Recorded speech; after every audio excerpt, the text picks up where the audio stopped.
Om Sri Lakshmi Narasimhaya Namaha, Valmiki Ramayana, Aranya Kanda, Chapter 62, Rama Laments for Sita. Summary.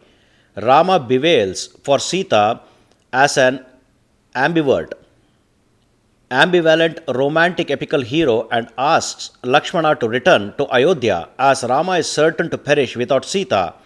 He thinks his agony aloud, weighing pros and cons of his situation. Chapter 62 in detail. In not seeing Sita, that virtue-souled Rama sagacity is distracted by his anguish, and he bewailed with his lotus-like eyes that are reddening like a pair of lotuses rising his long arms. Even if Raghava is not able to see Sita in his presence, he started talking to her in a kind of inarticulate wailing, as wailing pampered his articulacy because his speech took shelter of wailing instinct.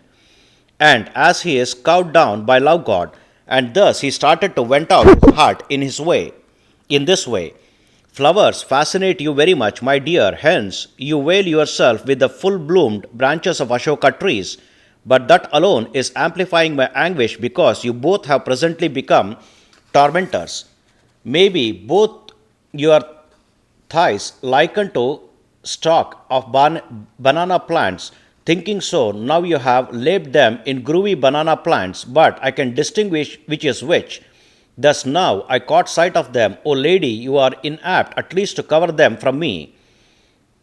O lady, you are facetious glory in the boscage of fully bloomed carnicara trees, which is really wafting worry to me.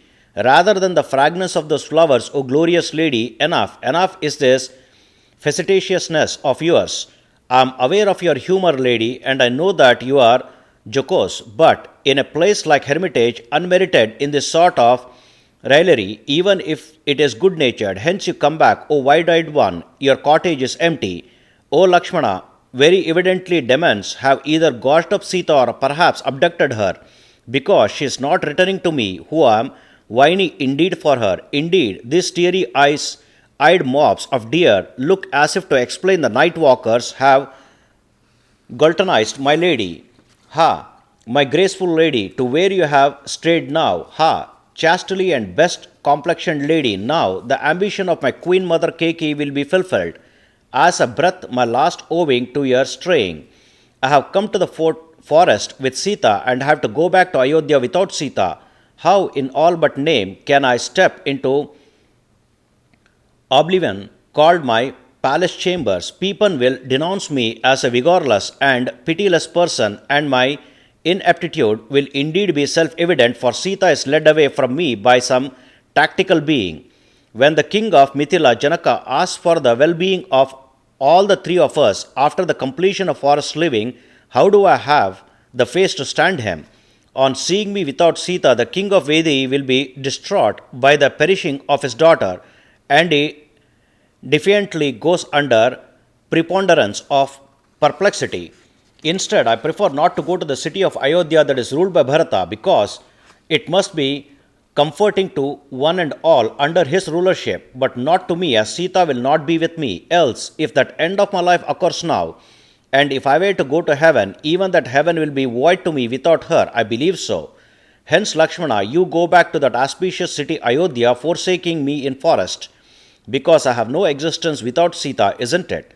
On tightly hugging Bharata, you shall tell him these words, as I have said. Rama authorizes you to reign the earth. O efficacious Lakshmana, on revering my mother Kaikeyi, Sumitra and Kaushalya, justifiably you tell them my goodbye, and you are as the one who effectuates whatever is assigned to you. You have to effortfully protect my mother Kaushalya by doing whatever she says. On subjugator of unfriendly Lakshmana, you shall clearly inform in detail about this perish of Sita, also that of mine, to our mothers.